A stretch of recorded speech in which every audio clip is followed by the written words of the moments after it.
मध्य प्रदेश की राजनीति के अलग अलग रंग आपको दिखाने की, आप तक पहुंचाने की पूरी कोशिश कर रहा हूं। और इस बीच में एक बयान, ऐसा बयान जिस बयान को लेकर के कहा जा सकता है कि शिवराज सिंह चौहान ने बीच चुनाव के अंदर अपना पैर ले जाकर के कुल्हाड़ी पर मार दिया।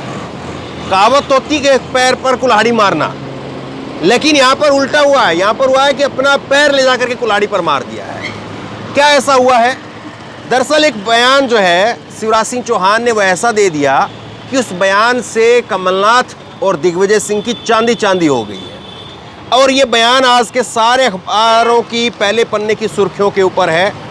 पहले पन्ने पर जो है सब ने इसको छापा है। अब क्या बयान है मैं आपको बताता हूँ। दरअसल ये बयान जो निकला, ये पूरा प्रकरण निकला है भास्कर अखबार के एक इंटरव्यू से।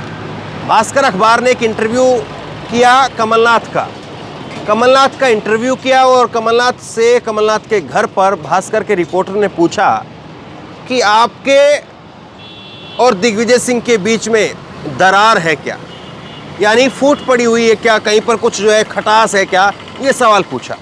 कमलनाथ उठते हैं और उठ करके अंदर चले जाते हैं। रिपोर्टर को लगा कि भाई कमलनाथ नाराज हो गए हैं, लेकिन कमलनाथ अंदर गए और अंदर जो है वो दिग्विजय सिंह बैठ करके लोगों से बातचीत कर रहे थे, तैयारियों का जायजा ले रहे थे।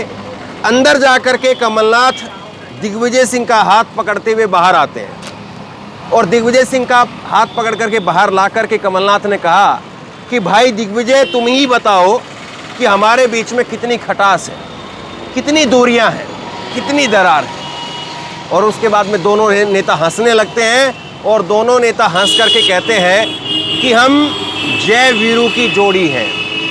जय वीरू की जोड़ी यानी शोले के धर्मेंद्र और अमिताभ बच्चन की जोड़ी है। ये बात उन्होंने कह दी। और जैसे ही ये बयान सामने आया, बाहर आया, उसके बाद में जो है ये पता चलता है शिवराज सिंह चौहान को, और शिवराज सिंह चौहान उस बयान को लेकर के प्रतिक्रिया देते हैं। शिवराज सिंह चौहान कहते हैं कि ये जय और वीरू है जो, इन दोनों के अंदर लूटमार मची हुई है। लूटमार मची हुई है। दोनों जो हड़पा हुआ माल है, डकैती का माल है, उसमें हिस्सेदारी ज़्यादा कौन लेगा, इस बात को लेकर के दोनों के अंदर फूट मची हुई है। लेकिन इसके बाद में जो है वो कमलनाथ और दिग्विजय की तरफ से पलटवार आता है कि हाँ, हम जय और वीरू की जोड़ी हैं और इस बार गब्बर सिंह का खात्मा करेंगे। ये बयान जो उनका सामने आया। और जय और वीरू, देखिए आप परसेप्शन को समझिए। राजनीति, पॉलिटिक्स जो है वो परसेप्शन पे चलती है। जय और वीरू की जो जोड़ी है, हालांकि वो नेगेटिव रोल जरूर था, वो दोनों जेल से भागे हुए एक अपराधी थे और फिर उसके बाद में लूटमार करते थे लोगों का पैसा, फिर उनको कुछ पैसा बांट भी देते थे। इस तरह से जय और वीरू का कैरेक्टर रहा है। आपने शोले फिल्म 2500 बार देखी होगी तो आपको मालूम होगा, ज़्यादा बताने की ज़रूरत नहीं है। लेकिन जय और वीरू की जोड़ी को लेकर के कहीं पर भी जो है वो लोगों के अंदर नेगेटिविटी नहीं है। आपको याद होगा बहुत सारी बार जो है जब सचिन तेंदुलकर और वीरेंद्र सहवाग पिच पर उतरते थे तो उनको भी अक्सर लोग जो है जय और वीरू की जोड़ी के तौर पर बुलाते थे कि जय और वीरू की अगर जोड़ी जम गई, रुक गई, 15-20 ओवर खेल गए तो फिर ये मान करके चलो कि इंडिया जीत जाएगा, अच्छा स्कोर जो है दोनों बना करके आएंगे। लेकिन शिवराज सिंह चौहान ने उनको जय और वीरू का फिर दोबारा से ठप्पा लगा करके एक तरह से अपने ही पैर पर कुल्हाड़ी मार ली, क्योंकि जय और वीरू को लोग पसंद करते हैं। जय और वीरू की दोस्ती के लोग किस्से बताते हैं और ये पत्रिका ने जो है यही कि जय और वीरू अब ठाकुर और गब्बर कौन, ये जो है हेडलाइन के साथ में खबर छापी है। और मैं आपको एक खबर और दिखाता हूँ, बड़ी दिलचस्प है, बड़ी दिलचस्प खबर है। और ये खबर जो है वो आप और देखिए।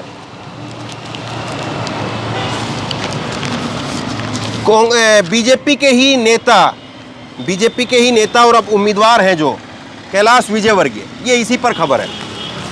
कैलाश विजयवर्गीय जो है वो नवंबर 2011 के अंदर अपने आप को ठाकुर बता चुके हैं। उन्होंने बयान दिया था नवंबर 2011 में कि इंदौर की स्थिति को अगर मैं देखता हूं तो मेरे हाथ ठाकुर की तरह से बंधे हुए हैं। तो कुल मिलाकर के शिवराज सिंह चौहान ने, या शिवराज सिंह चौहान की जो टीम है, जो बताती है कि नेताजी को कौन सा बयान देना चाहिए, जो उनके सलाहकार हैं, रणनीतिकार हैं, जो बताते हैं कि कौन सा बयान सही रहेगा। उन्होंने बहुत बड़ी गलती कर दी और कमलनाथ और दिग्विजय सिंह को लेकर के जय और वीरू का ठप्पा लगा दिया। अब ये जय और वीरू कितना नुकसान कर पाएंगे, जय और वीरू को लेकर के जिस तरह से अब ये नाम दिया गया, ये बड़ा पॉपुलर नाम है। और कोई भी जो दो आदमी होंगे, जो दोस्त होंगे, कोई भी जो दो दोस्त होंगे, तो अगर उनको कोई जय और वीरू कहेगा तो वो कभी नाराज नहीं होंगे। तो इस फिल्म का कैरेक्टर ही ऐसा था। अमिताभ बच्चन और धर्मेंद्र ने भी शोले के अंदर ठाकुर के लिए जो काम किया, उसमें उनके पैसे वापस भी लौटाने के लिए वो गए थे एक बार। तो ऐसा नहीं था कि वो हार्डकोर क्रिमिनल की तरह से काम कर रहे थे, कोई रेपिस्ट थे या कोई जो है वो रंगा बिल्ला आपने सुना होगा। रंगा बिल्ला जो है वो उनकी तरह से थे। जय और वीरू की जो छवि है लोगों के बीच में या उस फिल्म में, वो एक जो है वो उतनी हार्ड तौर पर पेश नहीं की गई जिस तरह से जो है वो लोगों के अंदर और तरह के खलनायकों की तरह जो पेश किया गया है, उस तरह से नहीं है। अब दिग्विजय अब ये जो बयान दिया है ये इन पर कितना भारी पड़ेगा ये तो वक्त बताएगा। एक चीज़ मैं आपको और दिखाता हूँ, बीजेपी के लिए जो बड़ा सिरदर्द बना हुआ है, वो बड़ा सिरदर्द बना हुआ है, जो बगावती हैं वो बड़ा सिरदर्द बने हुए हैं बीजेपी के लिए। और कैलाश विजयवर्गीय, जिसका मैं अभी जिक्र कर रहा था, कैलाश विजयवर्गीय, ये देखिए कैलाश विजयवर्गीय ने छिपाया बंगाल रेप केस, बलात्कार का केस उन्होंने छिपा लिया। छत्तीसगढ़ केस में भी फरार जो है घोषित है। ये देखिए जरा, कैलाश विजयवर्गीय ने उनके ऊपर जो हल्फनामा जो अभी दिया गया है, हल्फनामे के अंदर आपको सब कुछ बताना पड़ता है। जब आप चुनाव लड़ते हैं, चुनाव के अंदर हल्फनामा देते हैं, तो हल्फनामे के अंदर आपको सब कुछ बताना पड़ता है कि आपकी संपत्ति कितनी है, आपके पास कितनी गाड़ियां हैं, कितना आपके पास में सोना है, कितने प्लॉट हैं, कितने फ्लैट हैं, कितना रुपया है, कितना बैंक में जमा है, सब कुछ आपको बताना पड़ता है। और यहाँ तक भी आपके पत्नी है, नहीं है, पत्नी है तो कितने बच्चे हैं, वो भी बताना पड़ता है। और कल ही जो एक जानकारी और भी सामने आई कि राजस्थान के अंदर जब सचिन पायलट ने कल नामांकन भरा तो लोगों को पता चला कि उनका और उनकी पत्नी सारा, उनका जो है वो तलाक हो गया। तो इस तरह से जो जानकारी है वो चुनाव में निकल करके सामने आती है। बहरहाल बीजेपी को अब ये सारी चीज़ें कैसे जो है वो बीजेपी इनसे जो है वो दो चार होगी, बीजेपी कैसे इनसे पार पाएगी, ये सबसे बड़ा अपने आप में सवाल है। दूसरा एक जो बीजेपी के लिए बड़ी मुसीबत है वो है बागियों की। और बागियों की मुसीबत ऐसी है कि करीब करीब 75 सीटें ऐसी हैं जिन पर बागी हैं, और वो बागी बीजेपी को भी परेशान कर रहे हैं और कांग्रेस को भी परेशान कर रहे हैं। लेकिन उस लिस्ट में ज़्यादा जो चेहरा है जो परेशान करने वाला है वो बीजेपी की तरफ है। ये देखिए आप, 75 ऐसी सीटें हैं जहां पर बागी परेशान कर रहे हैं। भाजपा और कांग्रेस में बराबर में लगी है आग। और इसके साथ साथ एक और बड़ी खबर, और बीजेपी और कांग्रेस के लिए जो है बुरी खबर, 3 ऐसे प्रत्याशी हैं जिनका जो नामांकन है उसको होल्ड कर दिया गया है। जो उन्होंने हल्फनामा दिया है उसको होल्ड कर दिया गया है क्योंकि उनकी संपत्ति जो है वो ठीक नहीं पाई गई थी। तो ऐसे में 3 जो है वो इसमें कांग्रेस की तरफ से भी हैं और बाकी बीजेपी के नेता हैं, उनको जो है वो होल्ड करके रखा हुआ है। अभी ये है फॉर्म में गलत जानकारी दी, उसकी वजह से जो है भाजपा से सुरेंद्र पटवा और कांग्रेस से अजय सिंह, इनके नाम को जो है वो होल्ड कर दिया गया है। क्योंकि जो इनका हल्फनामा था उसके अंदर जो जानकारी थी वो सही नहीं थी और निर्वाचन आयोग जो है इसको लेकर के अब आगे चल कर के फैसला करेगा। इसी तरह का एक किस्सा 2009 में हुआ था।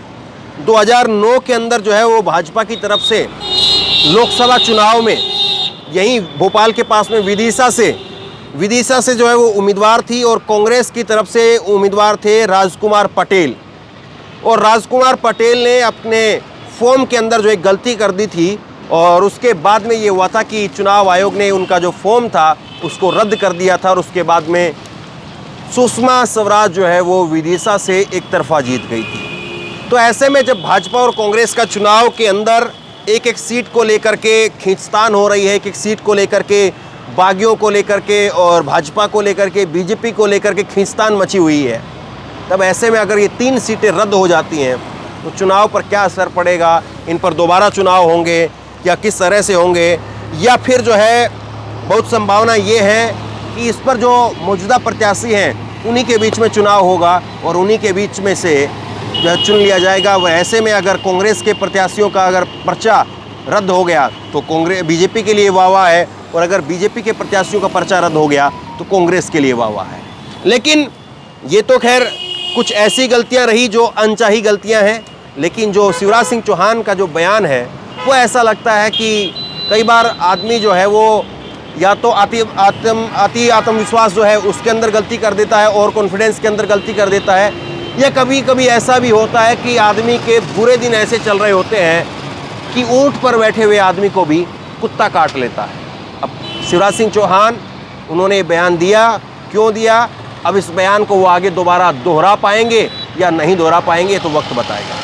बहरहाल मध्य प्रदेश के चुनाव की लगातार राजनीतिक उठापटक आप तक पहुंचाता रहूँगा। इस वीडियो को शेयर कीजिए, लोगों तक पहुंचाइए, और इसी तरह की तमाम खबरों के लिए ऑनलाइन न्यूज़ इंडिया को सब्सक्राइब कीजिए। साथ में जो बेल आइकन है घंटी उसको ज़रूर दबाइए ताकि जैसे ही कोई खबर अपलोड करें उसकी नोटिफिकेशन सीधे सबसे पहले आपको मिल सके। अगर ये वीडियो फेसबुक पर देख रहे हैं तो फेसबुक पर हमारे पेज को लाइक कीजिए, फॉलो कीजिए और इस खबर को शेयर कीजिए। बहुत बहुत धन्यवाद।